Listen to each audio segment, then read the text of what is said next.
Thank you. Good morning and welcome to the meeting of the Livermore Roadways Committee held on this day, December 15, 2021. I am your chair, Joseph Citro. If we can all please rise for the Pledge of Allegiance. Please. United States of America, and to the republic for which it stands, one nation, under God, indivisible, with liberty and justice for all. Roll call, please.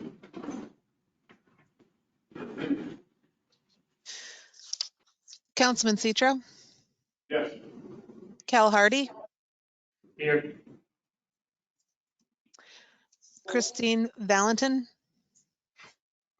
Una Johnson, Julie Ham, Mark Hudson, Michael Marino, Here. Melissa Colazzo, Peter S., David Hay, Here. Emily Hinsdale, Here. Chris Thompson, Here. Larry Josephson, Here. Karen Kress, Here. Matthew Lewis, Here. Christopher Cochran, Here. Roger Menendez, Jason Jackman, Here.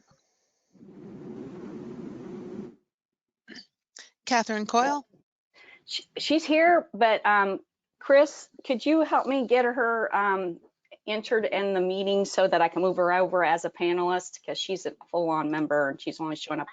Oh, there, she moved over now. Okay, great. Now she can unmute herself and stuff. Okay, thanks. Arizona Jenkins, Carlos Ramirez, Here. Sarah Hendricks, Here. Christina Steffen, Here. Gus Ignas, Sandra Piccirilli, Matthew Pleasant. Here. We do have an in-person quorum, and some members are participating virtually because of the medical reasons and the local declaration of emergency. Chris English. Yeah, sorry, Chris English. I still can't get Catherine Coyle entered as a panelist. So Catherine Coyle, maybe you can rejoin and it'll work this time, or try a different link. Thank you. Sorry about that, guys. Thank you very much. Is there any public comments? Let me double check my email. Nope, no last minute ones, and then online earlier. Thank you. Thank you very much, Ms. Silva. I will entertain a motion to approve the minutes. So moved. Marino. Motion made by Mr. Marino, seconded by Mr. Ramirez. All in favor, say aye. Aye. Is there any opposed? Aye. Motion passes. Ms. Silva. Okay. Yay, I can make myself the presenter. All right. I'm gonna give you an update and what we used to call the Park Speed Zone Study. This is a study that was a brainchild of the Livable Roadways Committee and surfaced as a planning study in our Unified Planning Work Program way back when, and it's come to fruition. So thanks for that. We've renamed it as part of the feedback we received. So it's, I'm going to fly through the beginning part because I did present this as a status report a few months ago, so you knew what we were doing on the earlier tasks, but I'm just going to kind of refresh you on that part and then slow down for the updated tasks. So just a reminder that this is yet again another way we implement our Vision Zero action plan. Many of the ideas come from an implementation of that, which is the speed management action plan. We started off with looking at all 440 parks and kicked off in March with a stakeholder meeting, and we got feedback on us on doing that. And then we did the existing conditions, public outreach, and developed a countermeasures toolbox. In the process of getting that feedback, the safe access to parks was selected as a better name and more accurate because it went beyond just speed management measures and did safety countermeasures as well. Okay. And then we used a data-driven approach and in analyzing all of those 440 parks. We considered a wide array of factors, including equity and safety. Those were the most significant factors, getting 40% weighting each, and then some others for the other. And the final parks were Sulphur Springs, which also included the adjacent River Tower Park, Copeland Park, and the Upper Tampa Bay Trail, which we discovered a dog park out there too. So we kind of got that one. So we got a lot of parks for our buck. We conducted an existing conditions, transportation conditions assessment for the areas around each of the studies parks.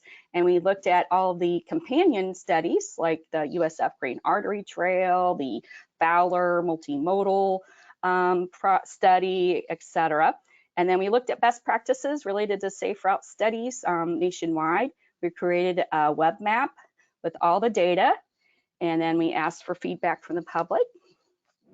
Some of the key findings that we found will be a refresher of what the existing conditions were at each park. People who visit Copeland Park primarily come from a 3-mile radius, and they have inconsistent and uncomfortable pedestrian facilities connecting to the park, and there are no designated park bicycle facilities that connect the park. Even the park itself is designed the entrance is even just designed for vehicular traffic off of the adjacent sidewalks. But differing from that is Sulphur Springs Park. It's got a 1-mile radius, so it's got very concentrated access. It also has the uncomfortable and inconsistent pedestrian facilities and no bicycle facilities. Then the Upper Tampa Bay Trail had more of a regional and more of a motorized connection to the adjacent areas. So it had a lot of vehicular access. So then we launched into our outreach. So we had these yard signs and flyers plastered all over the parks and their right-of-ways and the adjacent transit stops and all over social media. We used Arizona's connections through the ADA liaison to blast it out through her distribution lists throughout the city, and we contacted the neighborhoods department and emailed it to all the homeowners associations in the area. Anyway, we just did an extensive outreach campaign to kind of balance the safety of COVID and getting out to speak to people.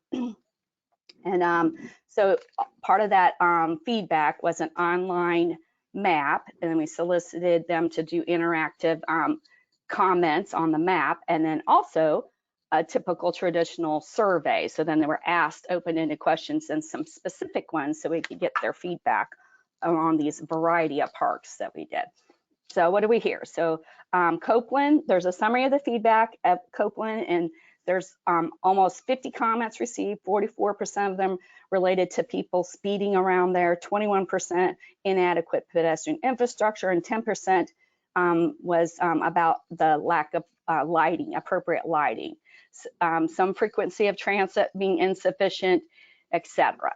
So all these are, okay, all of the park selection criteria, the 3 really great detailed existing conditions reports, and the summation of all the things I'm doing today, telling you about today, are covered in a lot of detail on the reports online.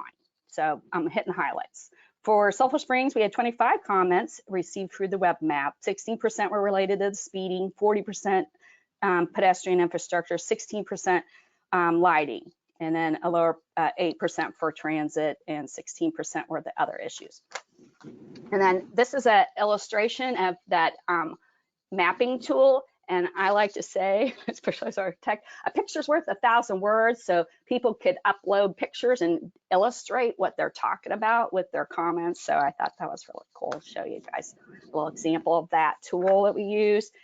On the Upper Tampa Bay Trail, we got 29 comments through the web map. 14% were on speeding, 10% pedestrian infrastructure, 14% on lighting, and then a much higher percent for this park on inadequate bike infrastructure. It was up to 52%.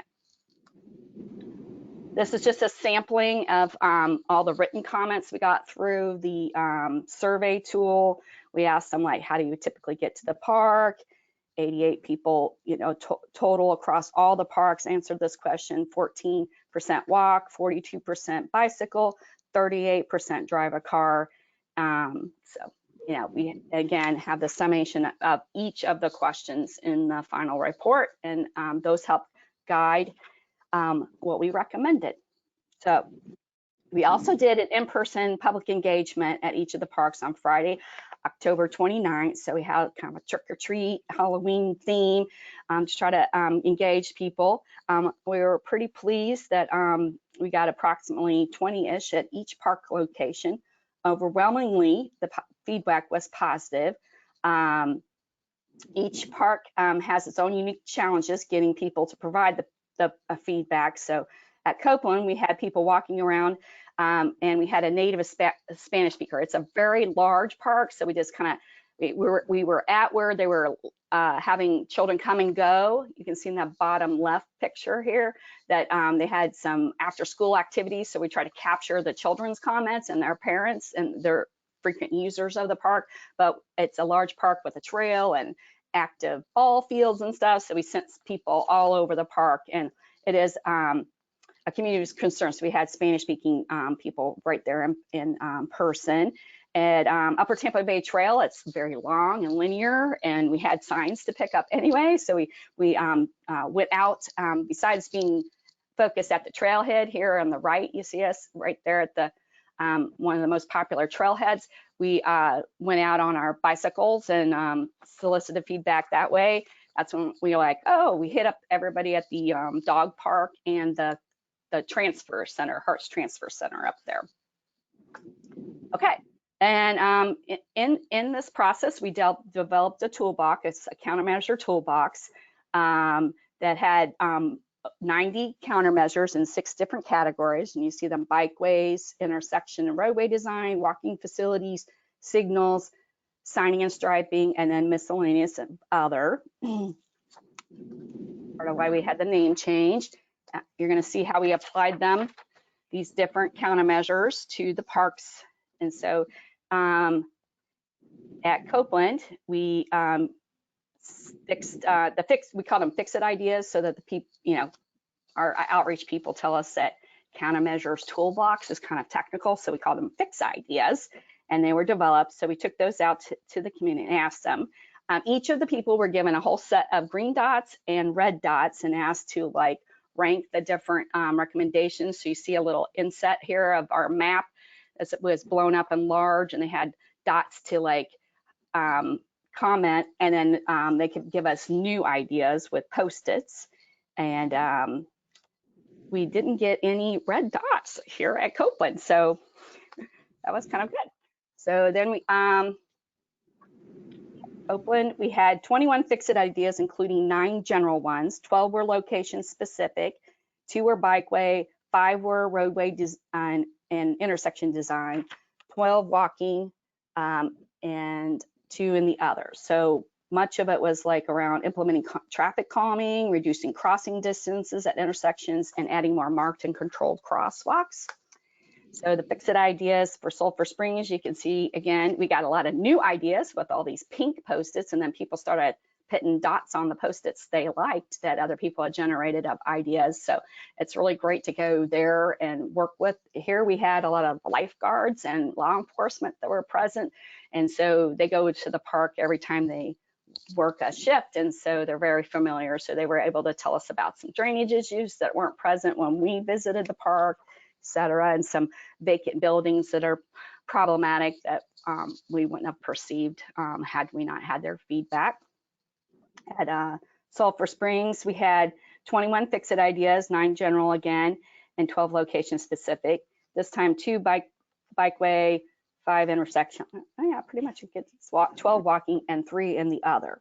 around Sulphur Springs, most of the ideas fall into walking category, which includes more sidewalks, better connections to the River Tower Park. There just really isn't one. You know, that whole Bird Street, we have a lot of ideas like lane illumination, calming, adding bicycle facilities. The area is identified to become a transit-oriented development area and along a bus rapid transit proposed alignment. So we're like, oh, lots of great things proposed in that if you take a deeper dive in there.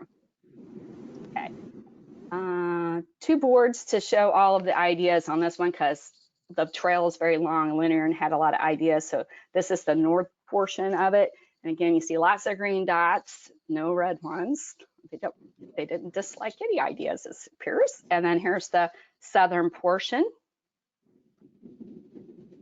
And for Upper Tampa Bay, we had 28 fix-it ideas, 8 were general and 20 were specific. So 8 bikeway, 3 roadway design, 6 walking, 2 signals, and 3 striping and signing. So around Upper Tampa Bay, most of them fell in the bicycle category, which was too surprising given I told you we had a higher percent of comments, 52% in the feedback from the online web mapping.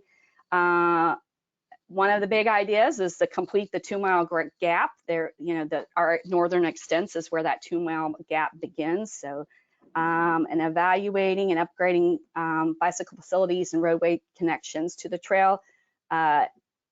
Locations for enhancing crossings, wayfinding. Even the wayfinding that's out there is faded. You can't even read it. And implementing the speed limit on the trail. They're finding, especially now with e-biking, that was something we're like, oh yeah. So there's a lot of motorized users, and there's back when people were training, evidently took the speed limit signs off, and they're kind of now thinking maybe they need to return them. That was one of the new ideas. Okay, so we had a lot that changed as the result of the feedback. We always like, oh, we don't just do these studies in the back end, we get the feedback and we respond to it. So I already mentioned the name change, and I named some of those specific things along the way. So I'll just direct you to the slide and to the report. So, and then the last task we're going to complete is a how-to guide.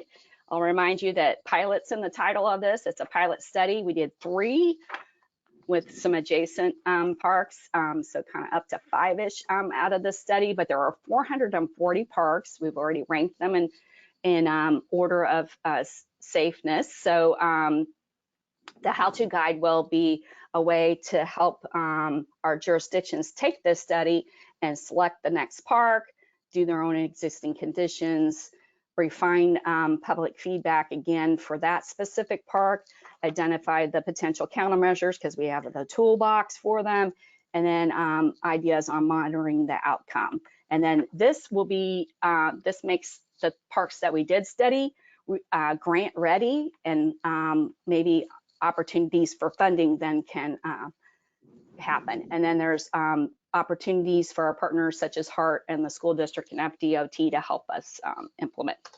So we completed the study, so I would ask you to recommend approval to the TPO board.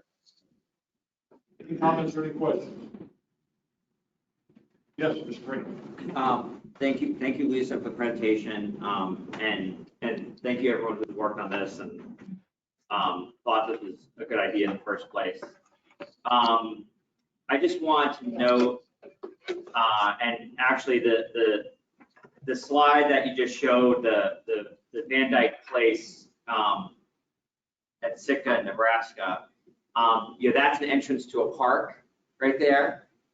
Yes. And that's the type of low-hanging fruit, obvious things that I don't think we've done a good enough job of cataloging, whether it be a Hillsborough County Park, City Tampa Park.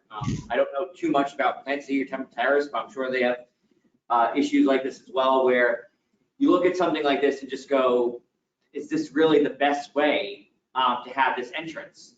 And there's parks like this all over the area, and I'm glad that you guys are doing this. I'm glad that this committee got to work on it. And then I would just add to that, I think the most important thing to come out of this is to be able to replicate it so that the concept or the philosophy can be applied to any park, whether it be in City Tampa, Hillsborough County, or Plant City Temple Terrace, that you kind of create that format. And then hopefully, once the parks are taken care of, then you can move on to daycares and senior centers and all those other places where you might have users who are vulnerable, and parks especially because of young kids. And speeding around parks obviously being an issue, but also like with this example of Sulphur Springs, a design that really would not exist in modern times. And then the last thing I want to say too, Copeland Park and Sulphur Springs, I'm glad those were approached initially because these are neighborhoods that don't exactly have squeaky wheels that get the grease. In some cases, there may not even be any wheels to be squeaking. And it's good that we started with these because better neighborhoods sometimes are better off at getting things than a neighborhood like Sulphur Springs that has been struggling really for the last 50 years. So it's good that it's there. Copeland Park, obviously another neighborhood. There's a lot going on at that park. There's ball fields, there's trails, as Lisa mentioned. I'm just really proud of this work that you guys have done, that this committee has done, and I really hope that some of these projects are more expensive, but a lot of these projects are not. So it's just a matter of maybe finding some of those cheaper projects and getting those done. And the last thing I'll add too, and I've talked to other people about this, the more that we can free up what money is available and do some of these smaller projects, the better off we're all going to be. So hopefully part of also of this is how do we deliver the projects faster in the future. So thank you. And thank you to everybody who's worked on this. Ms. Chris. Yeah, and Michael, I believe this might have been your idea originally, so thank you for that leadership. Lisa, that was a great presentation. I wondered, I know it's probably a lot to ask because you've already done a ton of outreach, but I wondered if you might consider presenting the outcomes to the neighborhood groups that are near the parks, and maybe with a little on-the-side guidance about who they might, those doors they might knock on to advocate for some of the improvements.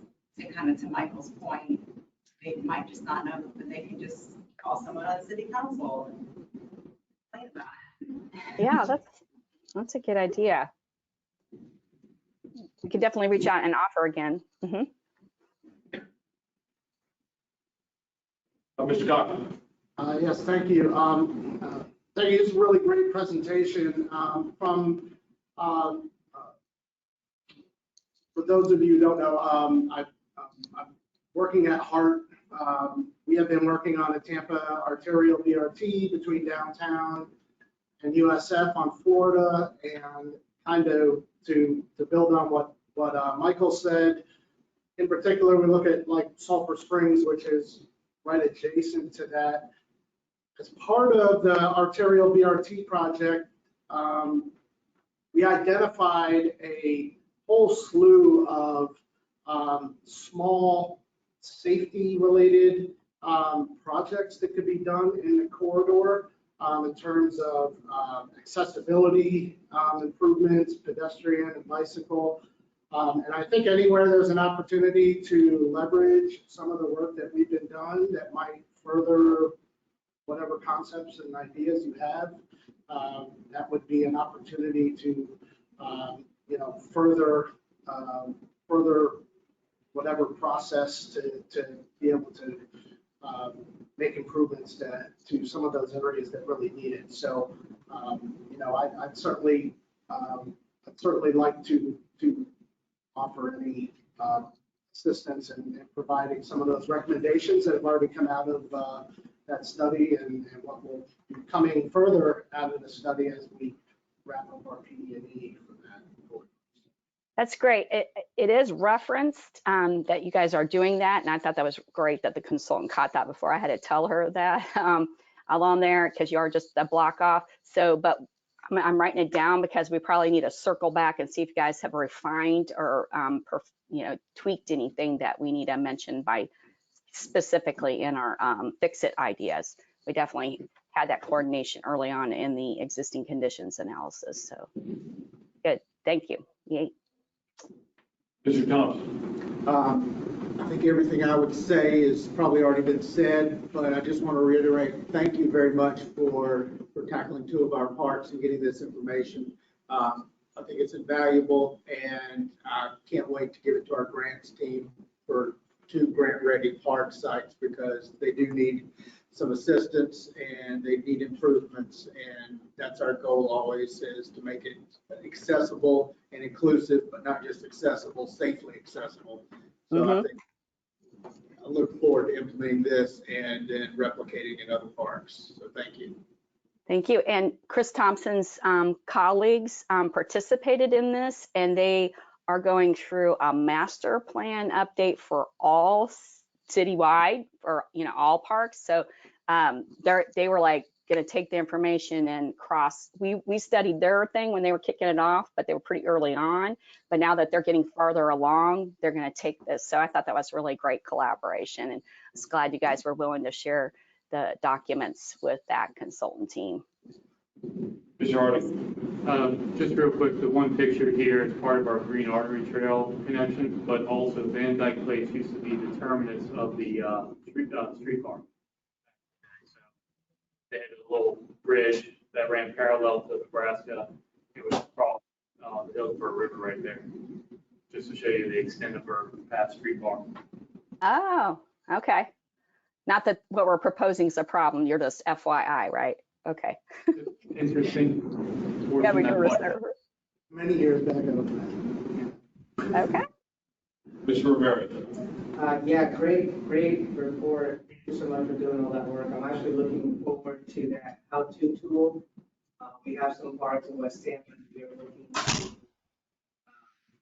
revitalize, so definitely. The question that I had was regarding lighting. I know there were some comments to add lighting to the parks and trails. I guess my question is, what are the hours of operation, and are the lights because people are utilizing them at nighttime when it's supposed to be closed? There's a need for that, or is it because they're getting in there during the winter when it's dark? I think it's both.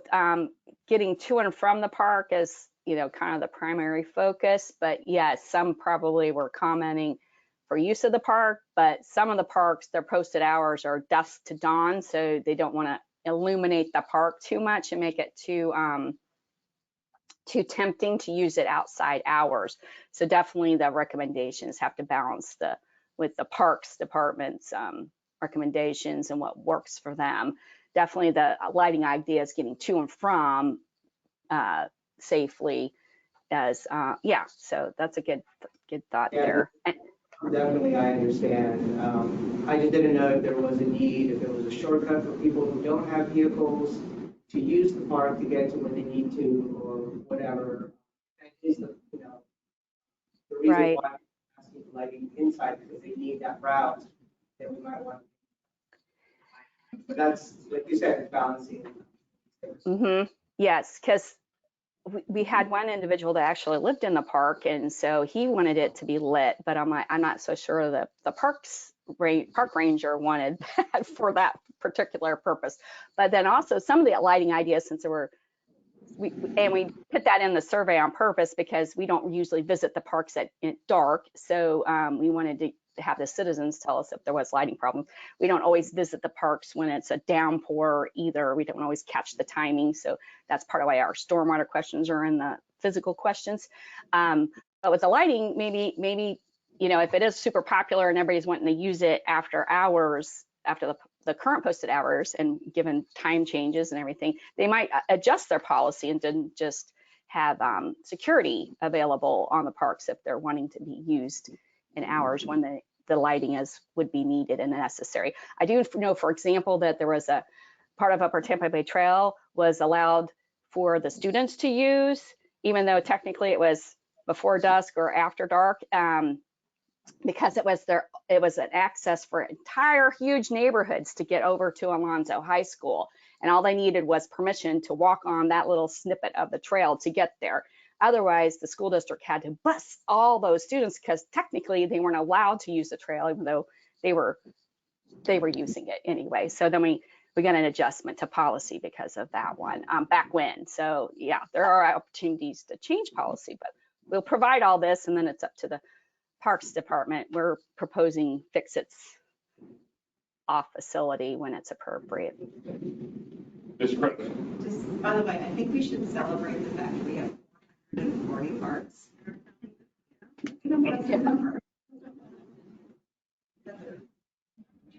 Any other comments, questions?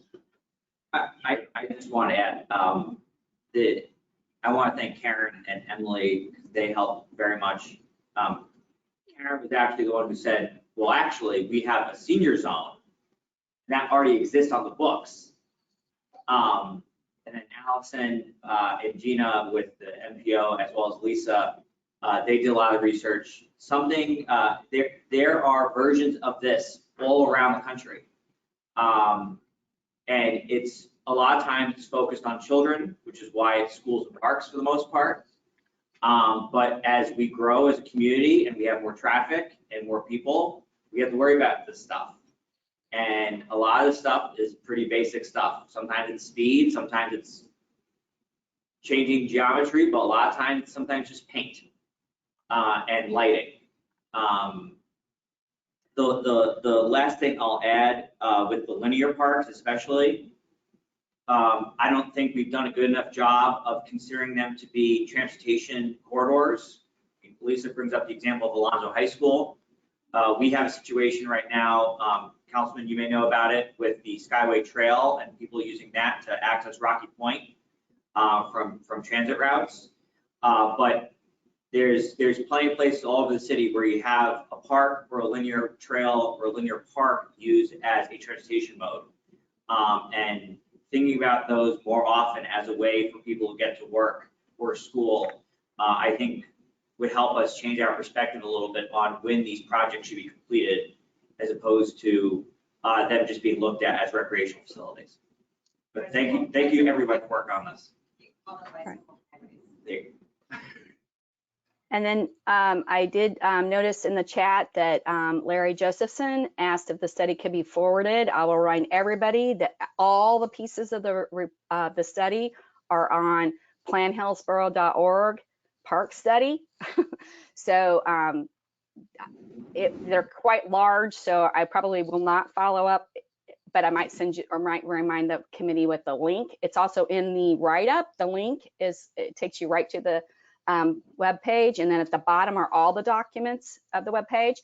And then he also additionally asked if the study had been coordinated with Public Works Technical Services Division, and if they had been, because they may be able to help with coordinating the street improvements. And I would say definitely, Larry, your colleagues were part of the stakeholder committee and were sent copies of the draft, and we had 3 stakeholder meetings throughout the study to get their feedback. So that they were comfortable. In fact, they were instrumental in getting the name changed. So like, well, you're doing a lot of things beyond speed management, so maybe you should put just safety in the title. So they were the brainchild behind that. So thank you. Ms. Silva, I thank you and everybody that was involved in this. If I may ask, can we also look into the effectiveness of major intersections in and around our parks that have red lights, of possibly turning them into no right on red zones? Sure, and that's in our not county. that anybody really adheres to that, but that might be an effective way to at least start slowing down some of the traffic in those major intersections. Sure, yeah, let me add that. I think that's in the toolbox and may have been a recommendation, but I have too many parks in my head right now. I can't, yeah, but so I wrote it down as a check, double check, because that's a good countermeasure to consider. A motion for this committee to write a letter, or do just approval on this report? It's just recommend approval for the TPO board. It's scheduled to go in January or February. Who would like to make a motion? Mr. Marino is making the motion. Who's making the second? Ms. Hinsdale is making the second. All in favor, say aye. Aye. Is there any opposed? Motion passes unanimously.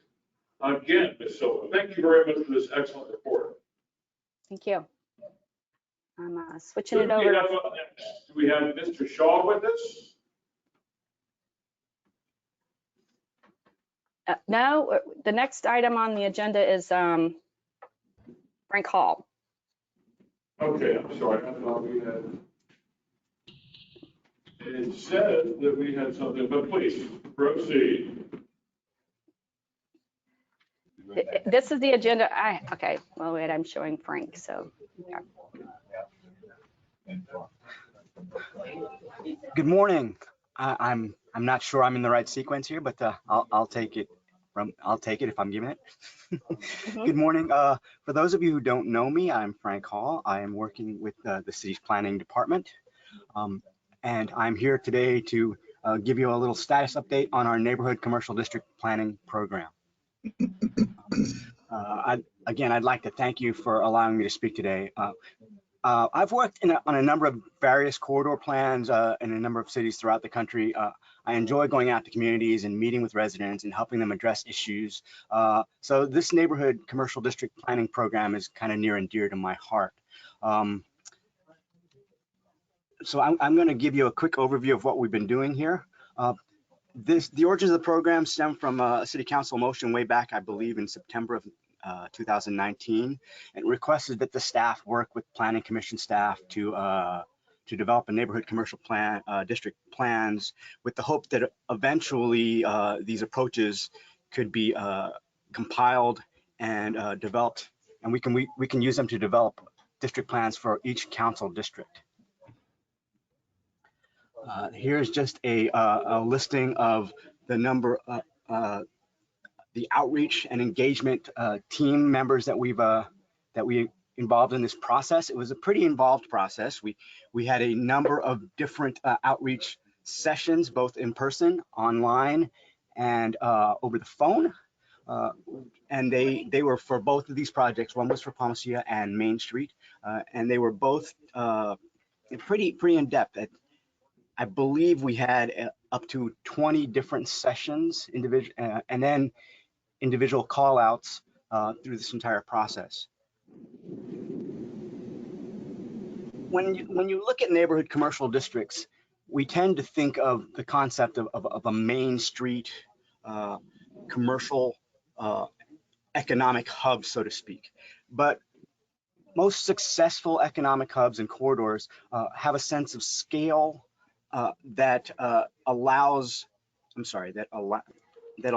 the pedestrian to feel safe and allows access to a number of different assets without having to feel like they're playing Frogger to and from one point to the other.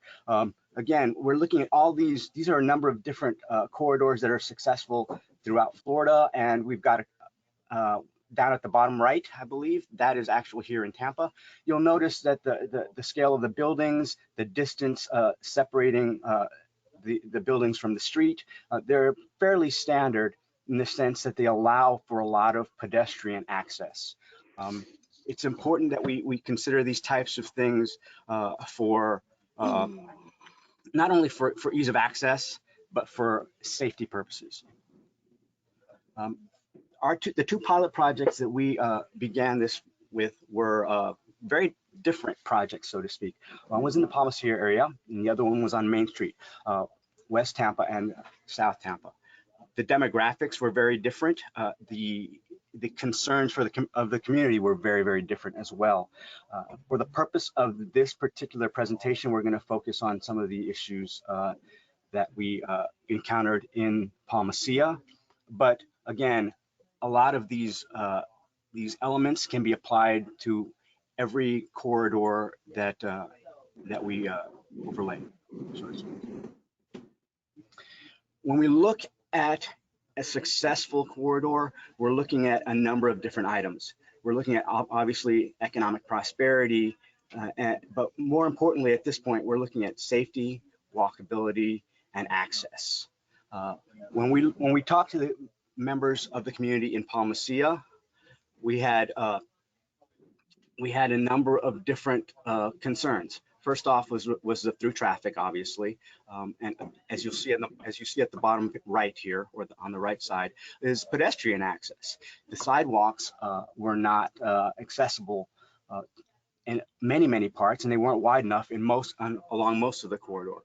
We have issues with utility poles. We have issues with ADA accessibility. We have issues with speeding traffic along the road adjacent to a very narrow sidewalk, which made people feel very unsafe.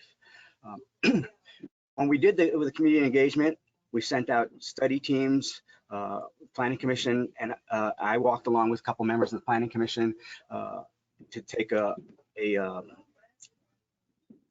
survey, so to speak, of the corridor. We also reached out with college students from USF and a number of different individual business owners came to speak with us as well. When we developed this strategy, we tried to obviously involve the community from the very beginning. As I mentioned earlier, we had a number of different focus groups. We reached out with social media. We had the university involved. We had a number of different county and city analysis done. But overall, we took all that information, and it was good to look at it from an analytical perspective. But the most important part is actually having feet on the ground and talking to the community and getting their feedback, because the numbers don't mean much if they can't be relatable. So we went out and part of our surveys, when we walked through and talked to these people, to the residents rather, we categorized these things into 3 separate areas. What was the greatest need for the street? What were the most important amenities in there from their perspective? And what were the most important transportation issues? As I mentioned earlier, as we saw, we needed wider sidewalks, enhanced crosswalks, and a number of people, particularly in Palmacia, expressed the desire for bike lanes. On the left-hand portion of the slide here, you'll see we took an average daily speed reading, and the key takeaway here is that in almost every instance, the speed limit was being exceeded. And that was a big concern, particularly for this corridor, because most of the traffic is through traffic coming from somewhere else. This is just an example of some of the studies that were submitted by USF students, and it's in line with a lot of Main Street criteria. You'll see how we have separation of spaces. Ideally, you'll have some traffic calming elements like parking along the sides of the roads that'll allow people to feel like there is a buffer between traffic and pedestrians. The most important takeaway from this slide, though, is on the bottom left, where you'll see the particular call outs for curb sizes, sidewalk sizes, and that type of information there. Here we took a number of different strategies. We broke it down to some recommendations, and then we started breaking those recommendations down into implementation times. I'm not sure how clearly you can read this from your perspective, but we had enhanced the public realm, reimagine the roadway, resilient organized infrastructure, public safety, urban parking management, and land use and design standards. Here's just a closer view to some of those elements. And it calls out again your timeframes and your relative costs in a very general perspective from this right now. Excuse me. Here are just some examples of what we would like to see when it comes to improving pedestrian access and safety. The 2 on the upper left, on the upper right rather, I believe are from Dunedin and Tarpon Springs. These are just examples of how we can take the CSX corridors and work on a rail to trails example. On the left-hand side, you'll see some proposals for what's working under the Selman. These are just examples of how relatively inexpensive solutions are available. We just need to figure out how best to implement them. In particular, you can see a lot of these things can be done in pilot study form to see whether or not there's actual feedback for the community, and if they can be implemented, and if there's enough acceptance, then we can work on budgets to make some of these elements more permanent. This is just an example of how good planning can really change the face of a neighborhood. This is a three-step. These next three slides are showing transitions. This is on North Florida. This is during the construction phase. You'll notice how you're removing a whole lot of concrete and making it a little bit more appealing to the eye, and ultimately this is the end product. If you take a quick look at that grass along the edge there, that was literally the width of the original sidewalk. So you can see the difference in terms of pedestrian safety and the aesthetic appeal. We're going to touch quickly on some Main Street elements because a lot of them, while the design elements were the same, a lot of the concerns for the community were very different. For Main Street, we had their 10 themes were appearance, how we're dealing with the vacant buildings and lots. They were really concerned about safety and security, and regardless of what our proposals were going to be, they were really stressed the importance of preserving history and the cultural relevance for the corridor. The important part here for this slide is, again, 47.5% of the recommendations are currently underway and being addressed in some way, shape, or form, which I think is really good considering how recent this study has come out to the public. This is just an example of the types of changes we'd like to see. We'd like to see the street narrowing a little bit, some traffic calming elements, some bulb outs maybe along the sidewalks that would increase the ability for on-street parking, which again, as I mentioned earlier, allows for a buffer zone between pedestrians and vehicular traffic. All of this information, along with an in-depth presentations for both corridors, are available on our website. Both projects have been completed. Again, as I mentioned, they've been posted on our website. We have taken away a lot of information, and we've learned a lot about how what neighborhoods expect, what they'd like to see, and how we can go about implementing these types of things citywide, which brings me to my my next slide.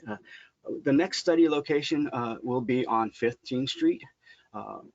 We chose 15th because we believe that it's got a good mix of residential and commercial uses. It is a fairly straight a fairly direct line all the way north and south.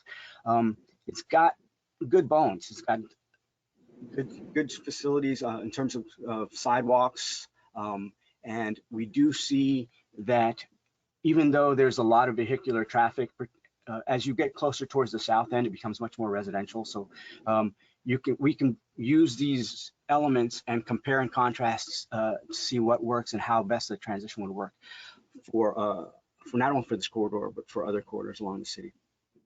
And again, we're using, as we use the other two, we intend to use this to provide a model for other mixed-use corridors in the city. We've already been awarded a grant for this. This one's going to be consultant-led. We anticipate starting in early next year. It's going to be a relatively quick study. So we anticipate 6 to 8 months.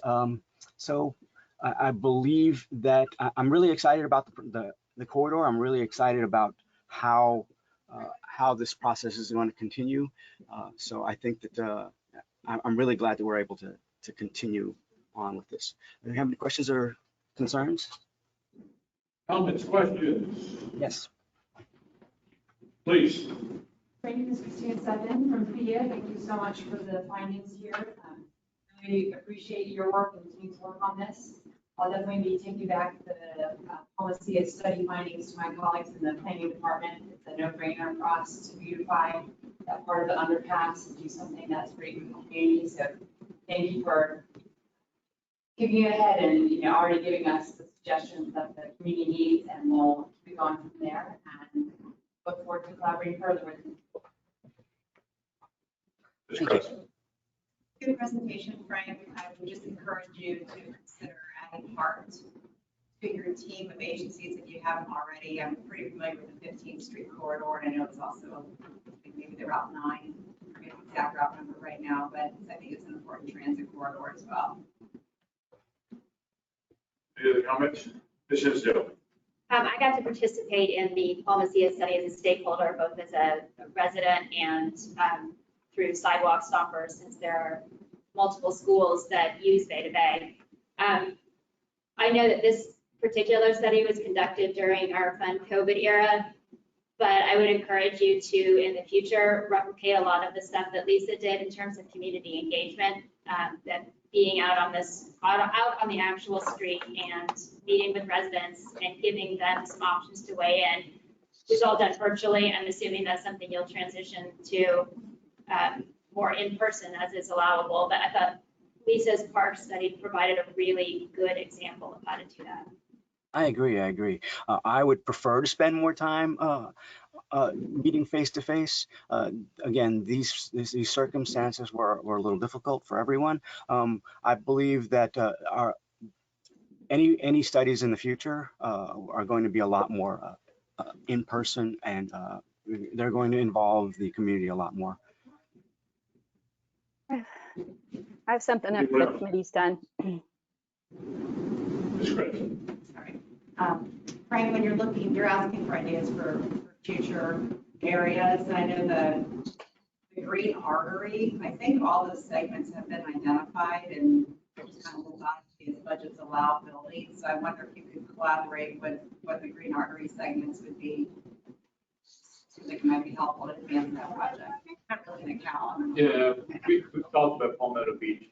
That's a thing, but I'll leave that up to the planning folks over there. Thank you for mentioning that. That will tie a lot of things into the south side there. Anything else? This is Lisa. I'm going to raise my hand. Yes, I wanted to mention that too, that the USF to downtown green artery alignment that we're studying, we studied several different alignments, and there might be some information in that study that would benefit your 15th Street study. 15th Street was, I don't see the extents of your study here, but clearly it went past Copeland Park. And then when we were doing Copeland Park and 15th, it reminded me that we had a Vision Zero corridor analysis of 15th Street. So there might be a lot of studies that you could pull together and synergize here for this, even if it's clearly outside. There might be some trends upstream or downstream that you could. No, I appreciate that. I did take note of that in your presentation, so I appreciate that. Farther north, yeah, there's there's a Vision Zero. There's a Vision Zero corridor study as well for 15, so you want to. This study, I believe, is going to take us from I-4 up to Lake. We're still working on the specifics, but that's our initial focus area. Okay, great. So are you finished? Yes, thank you. Thank you. I'll let the record reflect that Mr. Jenkins has joined us. Mr. Hall. Yes, sir. A lot of people will hear me say this over and over again, and I'm hoping that the city is going to take this into consideration. Brightline is coming. They will have a terminus, an ending point in Ybor City. we do not create a multimodal hub now, we may not be able to do that in the future. With mother, father, 2.5 kids, and luggage in tow that come from Orlando, that want to go to a football game, want to go to a hockey game, want to go to Busch Gardens. There's not enough scooters, there's not enough bicycles, not enough Ubers and Lyfts to take care of that. If we are going to tie into CSX and hopefully a rail from downtown Tampa to the airport, there needs to be some sort of multimodal hub where people can connect without some other form of transportation. So if you could just keep my idea somewhere in the back of your head, I'd greatly appreciate it. Mr. Hall, thank you very, very much for your report today. Thank you. I appreciate it. Ms. Silva, who's next? That concludes our presentations for today. I wanted to apologize. We had to modify the, this is the agenda I have that went out to the committee. So we had the two presentations and then some attachments. So, but previously we had hoped to schedule the Ybor City multimodal developments projects for today, but that was delayed to a future month. So Gail accidentally printed the older agenda in the folder because it was still there. Sorry. So that's why you guys had the paper copy and why we were surprised why you thought that was going on. All right. What's next on our agenda? Old and new business. Do we have any old or new business? Do we have any old business to go over, Ms. Silva? I would like to point the committee to under the addendums that last month we had responded to the Bright Lines supplemental environmental impact statement request for feedback on historic resources. I included a copy of the letter that was developed and sent. And then as Councilman Citro knows, the TPO board was presented the results of your recommendations at their meeting this month. So your good work was utilized and shared with the greater board when we talked about the Ybor multimodal projects. I will tell the committee that because Councilman Citro is going to still be acting on rezonings related to the Ybor project called Gasworks, it was advised by city attorney that he not be present for the presentations on that in abundance of caution. So there's no sunshine violations, et cetera. So we're going to delay that to when he can comfortably have that topic in front of him and not have that conflict. So when the board saw it, council members left the room. If that is going to come anytime soon and there's still been no resolution, for me, I can always hand the gavel off to Mr. Hay, or whoever may be acting as vice chair that day, and step out of the room. I think it's very important that this committee hears about the project before it's Okay. discussed any other place. Since it's okay, if that's your desire, then I'll go ahead and get it rescheduled. Thank you very much. Anything else? Excuse me, Mr. Hardy. New business, but that's okay. Sure. Just a few updates for everybody.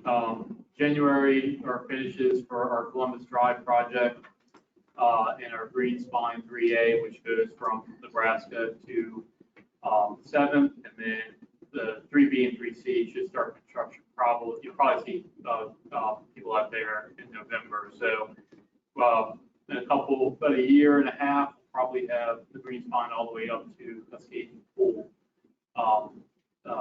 So that's a pretty big deal right there. The Columbus Drive project is one of the really cool projects. If y'all haven't been out there, it's a mess right now with construction, but give it a month and it's going to look really great. February is our finished 46th Street, which is a walk bike project, including a small roundabout in the university area between Fowler and Bush.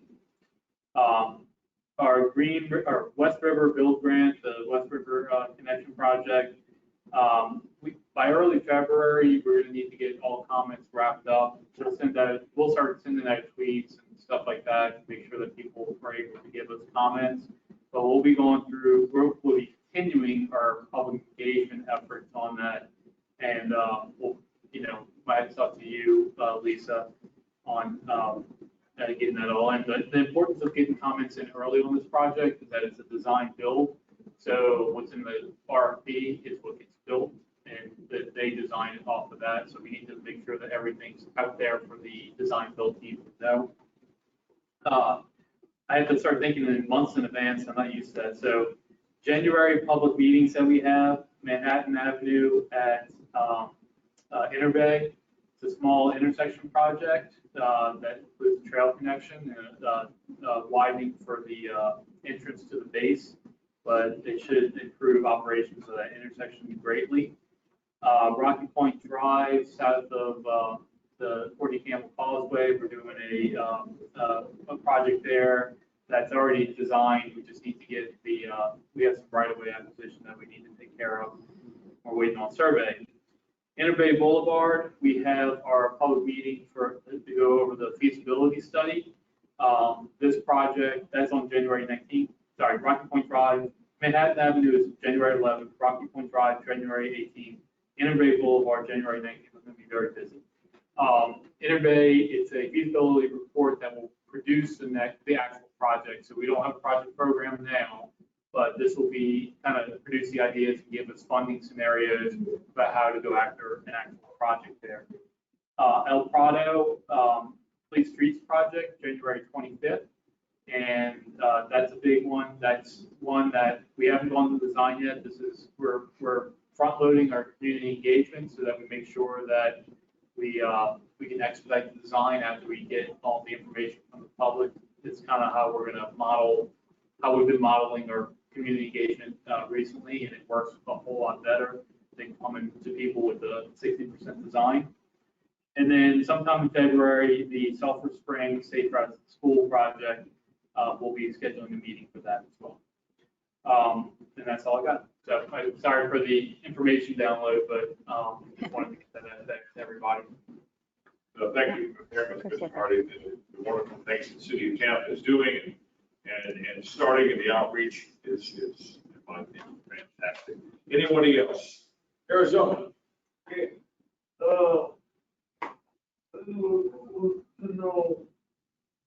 What law does the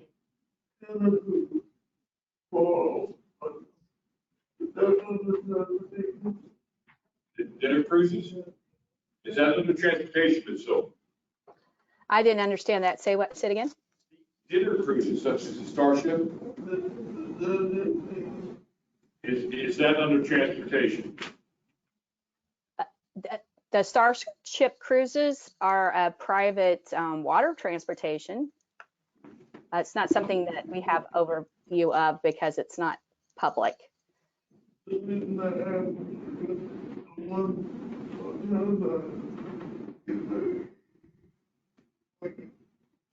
went to the one of the things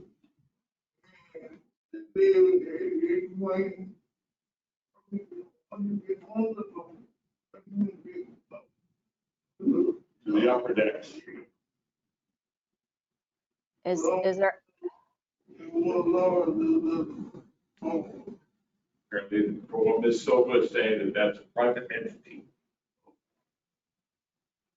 Anything else?